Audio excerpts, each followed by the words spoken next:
اس حصے میں آپ سنیں گے سورہ یوسف کا شان نزول اور قصہ یوسف علیہ السلام کو ایک ہی جگہ ذکر کرنے میں حکمت، برادران یوسف کی سازش اور سیدنا یوسف علیہ السلام کو کنویں میں پھینکنے کا فیصلہ، زلیخا کی دعوت گناہ اور سیدنا یوسف علیہ السلام کا عفت و پاک دامنی کا بے مثال مظاہرہ، عزیز مصر کی بیوی کا شہر میں چرچا اور روسا کی عورتوں کی ضیافت، بے گناہی ثابت ہونے کے باوجود سیدنا یوسف علیہ السلام قید خانے میں، جیل میں سیدنا یوسف علیہ السلام کی 2 قیدیوں سے ملاقات اور ان کے خوابوں کی تعبیر۔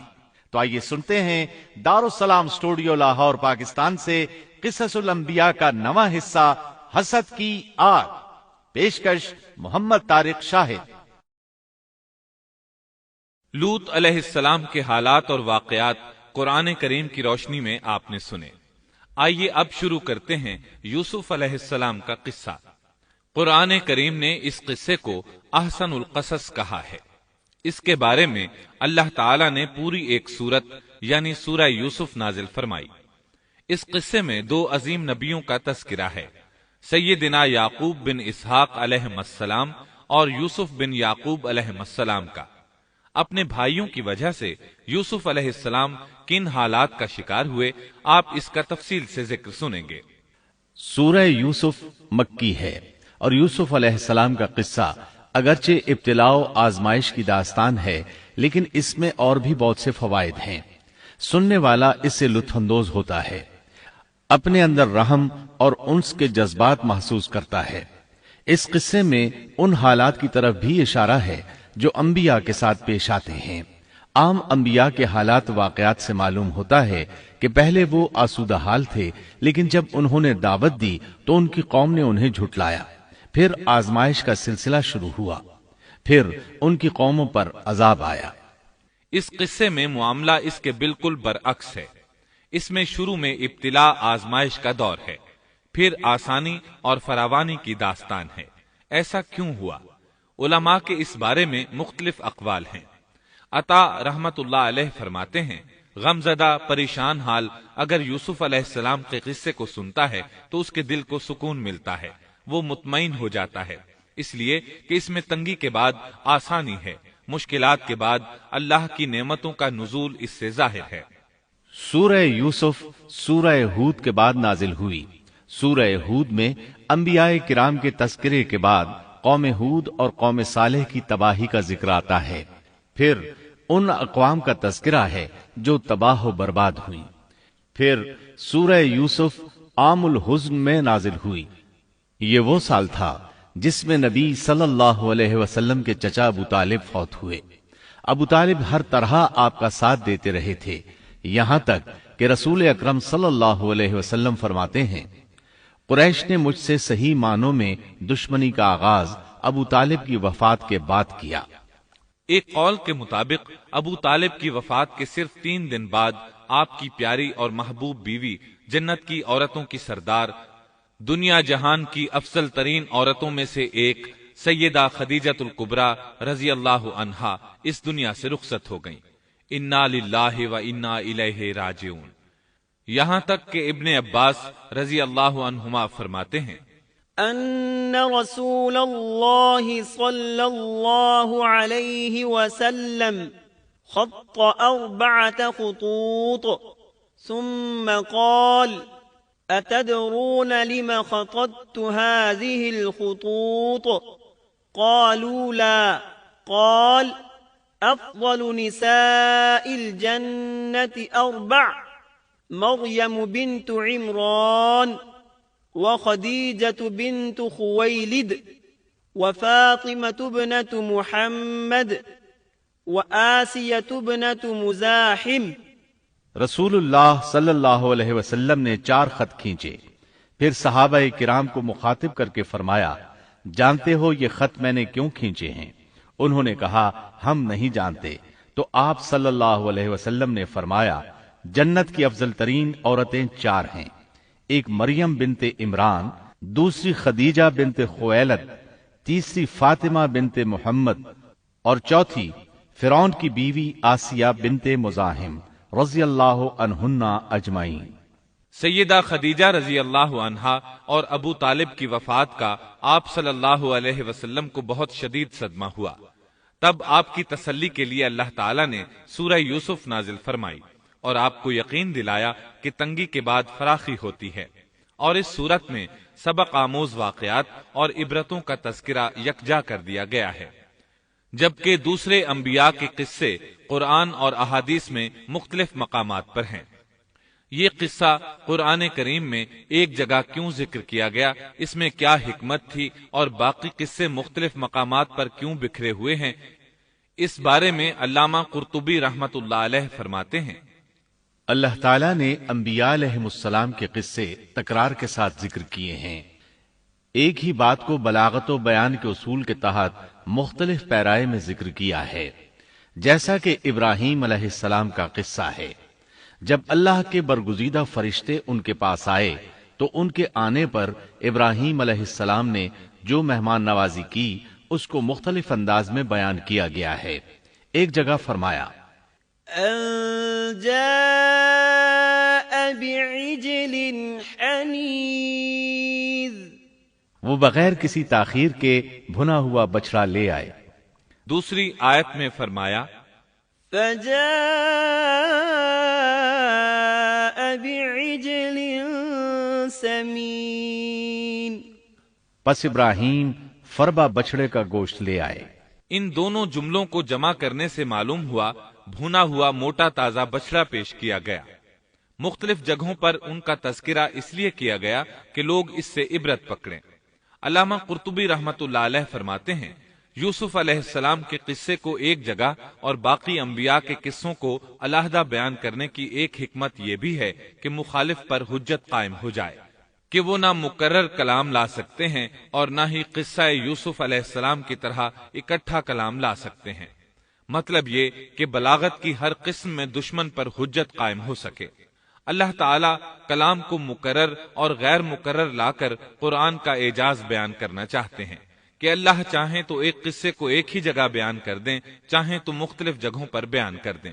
کوئی یہ نہ کہہ سکے کہ دیکھو قرآن میں یہ قصہ علیحدہ علیحدہ بیان ہوا ہے، میں اس کو ایک جگہ بیان کر سکتا ہوں، یا اس کے برعکس یہ نہ کہہ سکے کہ قرآن میں تو یہ قصہ ایک ہی جگہ بیان ہوا ہے، میں اس کو الگ الگ کر کے بیان کر سکتا ہوں۔ اب ہم اس قصے کا آغاز کرتے ہیں اور اسی طرح کرتے ہیں جس طرح اس کا آغاز اللہ رب العزت نے کیا ہے۔ بسم اللہ الرحمن الرحیم، الف لام را، تلك آیات الكتاب المبین، إنا أنزلناه قرآنا عربيا لعلكم تعقلون، نحن نقص عليك أحسن القصص بما أوحينا إليك هذا القرآن وإن كنت من قبله لمن الغافلين۔ شروع اللہ کے نام سے جو بڑا مہربان نہایت رحم والا ہے۔ الف لام را، یہ روشن کتاب کی آیتیں ہیں۔ یقیناً ہم نے اس کتاب کو عربی قرآن بنا کر نازل فرمایا ہے تاکہ تم سمجھ سکو۔ ہم آپ کے سامنے بہترین بیان پیش کرتے ہیں اس قرآن سے جو ہم نے آپ کی جانب وحی کے ذریعے نازل کیا ہے، اور یقیناً آپ اس سے پہلے بے خبروں میں سے تھے۔ قصہ در اصل ایک خبر کے بعد دوسری خبر اور اطلاع در اطلاع کو کہتے ہیں، اور قصص کا اصل قصہ ہے یعنی پیچھے چلنا، جیسا کہ اللہ کی کتاب میں ہے۔ وقالت لأخته قصيه، موسیٰ کی والدہ نے ان کی بہن سے کہا کہ تو اس کے پیچھے پیچھے جا۔ اور قصص کی اصل یہی ہے کہ کسی خبر کا پے در پے آنا۔ اس لیے ارشاد باری تعالی ہے، ہم آپ پر بہترین قصے بیان کرتے ہیں۔ وَإِن كُنتَ مِن قَبْلِهِ لَمِنَ الْغَافِلِينَ، اور یقیناً آپ اس سے پہلے بے خبروں میں سے تھے۔ غفلت سے مراد یہاں اللہ کے ذکر سے غفلت نہیں، بلکہ اس کا مطلب یہ ہے کہ نزول قرآن سے پہلے آپ ان قصص سے واقف نہیں تھے۔ اللہ تعالیٰ سورہ یوسف آیت 4 اور 5 میں فرماتے ہیں، إِذْ قَالَ يُوسُفُ لِأَبِيهِ يَا أَبَتِ إِنِّي رَأَيْتُ 11 كَوْكَبًا وَالشَّمْسَ وَالْقَمَرَ رَأَيْتُهُمْ لِي سَاجِدِينَ قَالَ يَا بُنَيَّ لَا تَقْصُصْ رُؤْيَاكَ عَلَىٰ إِخْوَتِكَ فَيَكِيدُوا لَكَ كَيْدًا إِنَّ الشَّيْطَانَ لِلْإِنسَانِ عَدُوٌّ مُّبِينٌ۔ جب یوسف نے اپنے باپ سے ذکر کیا کہ ابا جی، میں نے 11 ستاروں اور سورج چاند کو خواب میں دیکھا ہے کہ وہ سب مجھے سجدہ کر رہے ہیں، یعقوب نے کہا، پیارے بچے، اپنے اس خواب کا ذکر اپنے بھائیوں سے نہ کرنا، ایسا نہ ہو کہ وہ تیرے ساتھ کوئی فریب کاری کرے، شیطان تو انسان کا کھلا دشمن ہے۔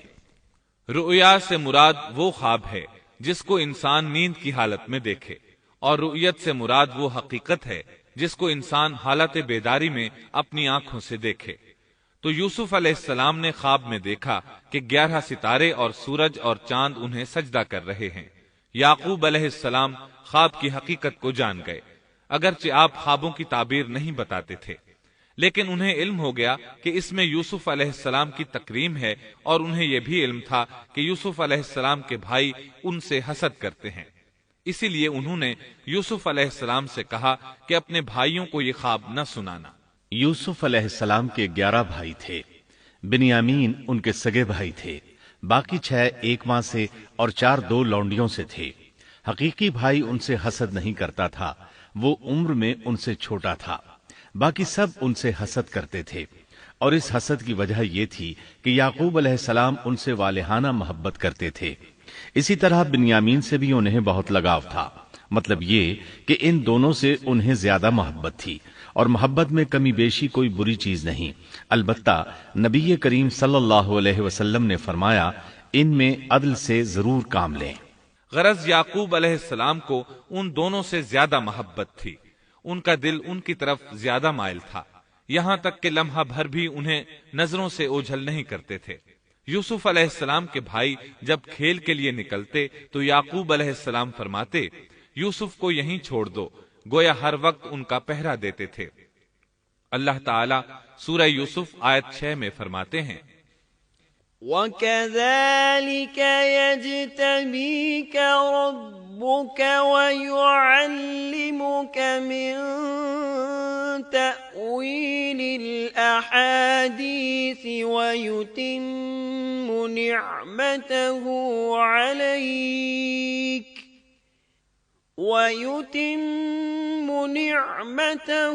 عَلَيْكَ وَعَلَى آلِ يَعْقُوبَ كَمَا أَتَمَّهَا عَلَى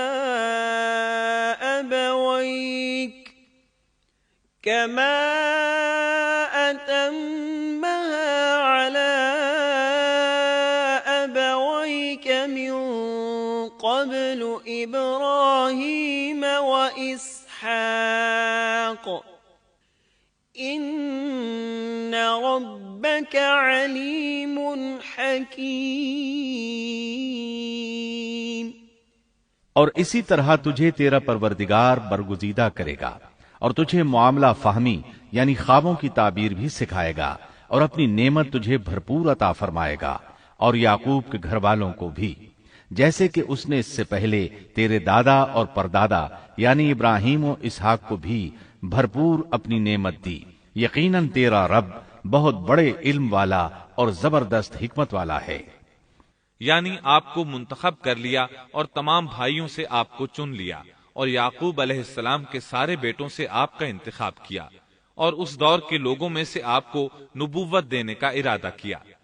مزید یہ کہ وہ لوگوں کو خوابوں کی تعبیر بھی بتاتے تھے، اور آیت میں جس نعمت کا ذکر ہے اس سے مراد نبوت کی نعمت ہے، اور یہ قصہ اللہ تعالیٰ نے نصیحت کے لیے ذکر کیا ہے۔ اللہ تعالیٰ سورہ یوسف آیت 7 اور 8 میں فرماتے ہیں، لقد كان في يوسف وإخوته آيات للسائلين إذ قالوا ليوسف وأخوه أحب إلى أبينا منا ونحن عصبة إن أبانا لفي ضلال مبين۔ یقیناً یوسف اور اس کے بھائیوں میں دریافت کرنے والوں کے لیے بڑی بڑی نشانیاں ہیں، جبکہ انہوں نے کہا کہ یوسف اور اس کا بھائی بنسبت ہمارے باپ کو بہت زیادہ پیارا ہے، حالانکہ ہم طاقتور جماعت ہیں، کوئی شک نہیں کہ ہمارے ابا سری غلطی میں ہیں۔ کہا جاتا ہے کہ یہودیوں نے نبی کریم صلی اللہ علیہ وسلم سے یوسف علیہ السلام کے قصے کے متعلق سوال کیا تو یہ مکمل صورت انہیں قصہ سنانے کے لیے نازل ہوئی، جبکہ بنی اسرائیل کو یہ مکمل قصہ معلوم نہ تھا، اور جو معلوم تھا وہ بھی تحریف شدہ تھا۔ قرآن ان کی اس تحریف کو واضح کرنے کے لیے بھی نازل ہوا، اور جو بھی بنی اسرائیل کا شخص یا کوئی اور اس کے متعلق پوچھے گا اس کے لیے عبرتیں اور نصیحتیں ہیں۔ یوسف کے بھائیوں نے کہا کہ ہمارا باپ یوسف اور اس کے بھائی سے زیادہ محبت کیوں کرتا ہے، جبکہ ہم ایک جماعت ہیں۔ اپنے باپ کے اس عمل پر اعتراض کیا، اور یقیناً یہ ایک بہت برا گمان تھا۔ ضلال کا معنی گمراہی ہوتا ہے، لیکن کبھی خطا پر بھی بولا جاتا ہے، اور انہوں نے باہمی مشورہ کیا اور سوچ بچار کے بعد یوسف علیہ السلام کے قتل کی تجویز طے ہوئی۔ اللہ تعالیٰ آیت 9 میں فرماتے ہیں، اقتلوا يوسف أو اطرحوه أرضا يخل لكم وجه أبيكم وتكونوا من بعده قوما صالحين۔ یوسف کو تو مار ہی ڈالو یا اسے کسی نامعلوم جگہ پھینک دو کہ تمہارے والد کا رخ صرف تمہاری طرف ہی ہو جائے، اس کے بعد تم نیک ہو جانا۔ مطلب یہ کہ وہ آپس میں کہنے لگے یوسف کو قتل کر دو۔ اس پر بڑے بھائی یہودا نے مداخلت کی اور کہا قتل بہت سنگین جرم ہے، اس پر وہ بولے تب پھر اسے کہیں غائب کر دو تاکہ باپ کی توجہ تمہاری طرف ہو جائے اور یوسف والی رکاوٹ ختم ہو جائے۔ دیکھیے کیسی سوچ ہے، پہلے برائی کریں گے پھر توبہ کریں گے اور نیک بن جائیں گے۔ بھلا کیا ایسا آدمی جو برائی اس نیت سے کرتا ہے بعد میں توبہ کر لے گا، کیا اس کی توبہ قبول ہوگی؟ علماء فرماتے ہیں توبہ کا دروازہ کھلا ہے۔ اللہ تعالیٰ رات کے وقت صدا دیتا ہے کہ دن کو برائی کرنے والے توبہ کر لے، اور دن کو آواز دیتا ہے رات کو برائی کرنے والے توبہ کر لے۔ کوئی توبہ کا دروازہ بند نہیں کر سکتا، یہاں تک کہ انسان جتنی بار بھی گناہ کر کے توبہ کرے اللہ قبول کرتا ہے۔ اس لیے اللہ نے ان کی توبہ قبول کر لی۔ تاہم اس بات سے ڈرنا چاہیے کہ اگر گناہ کرنے کے بعد توبہ کا موقع ہی نہ ملے اور موت آ لے تو کیا ہوگا؟ یہ بات نہایت ہی خوفناک ہے کہ توبہ کا موقع ہی نہ ملے۔ اللہ تعالیٰ آیت نمبر 10 میں فرماتے ہیں، قال قائل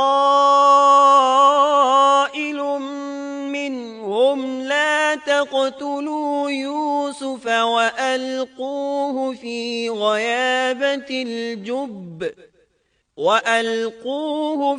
غيابة الجب يلتقطه بعض السيارة إن كنتم فاعلين۔ ان میں سے ایک نے کہا یوسف کو قتل تو نہ کرو بلکہ اسے کسی اندھے کنویں کی تہ میں ڈالاؤ، کہ اسے کوئی آتا جاتا قافلہ اٹھا لے جائے، اگر تمہیں کرنا ہی ہے تو یوں کرو۔ یہودا نے انہیں قتل سے روکا اور کہا، قواسم کے راستے میں اموقی نام کا کنواں ہے، اسے اس میں ڈال دو، کوئی گزرتا ہوا قافلہ اسے اٹھا لے جائے گا، اس سے نجات ہی پانا چاہتے ہو تو یہ کام کرو۔ سب نے اس بات سے اتفاق کیا۔ اب اپنے باپ کے پاس گئے، باپ سے انہوں نے جو کہا آیت 11 اور 12 میں آتا ہے، قالوا يا أبانا ما لك لا تأمنا على يوسف وإنا له لناصحون أرسله معنا غدا يرتع ويلعب وإنا له لحافظون۔ انہوں نے کہا، ابا آخر آپ یوسف کے بارے میں ہم پر اعتبار کیوں نہیں کرتے؟ ہم تو اس کے خیر خواہ ہیں، کل آپ ضرور اسے ہمارے ساتھ بھیج دیجئے کہ خوب کھائے پیے اور کھیلے، اور اس کی حفاظت کے ہم ذمہ دار ہیں۔ یعقوب علیہ السلام نے ان کی بات کے جواب میں جو کچھ کہا آیت نمبر 13 اور 14 میں اس کا ذکر موجود ہے۔ قال إني ليحزنني أن تذهبوا به وأخاف أن يأكله الذئب وأنتم عنه غافلون قالوا لئن أكله الذئب ونحن عصبة إنا إذا لخاسرون۔ یعقوب نے کہا، اسے تمہارا لے جانا مجھے تو سخت صدمہ دے گا، اور مجھے یہ بھی کھٹکا لگا رہے گا کہ تمہاری غفلت میں اسے بھیڑیا کھا جائے۔ انہوں نے جواب دیا کہ ہم جیسی زوراور جماعت کی موجودگی میں بھی اگر اسے بھیڑیا کھا جائے تو ہم بالکل نکمے ہی ہوئے۔